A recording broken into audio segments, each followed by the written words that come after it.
But it looks a lot better now. Looks great. Yeah. And it's a Mopar glass, Yep, right? it's OEM. Okay. Yep. When crap happens, we try and take care of it.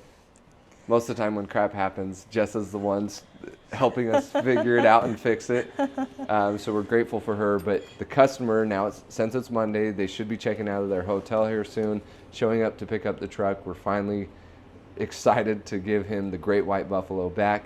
So we'll wait for him and deliver the truck.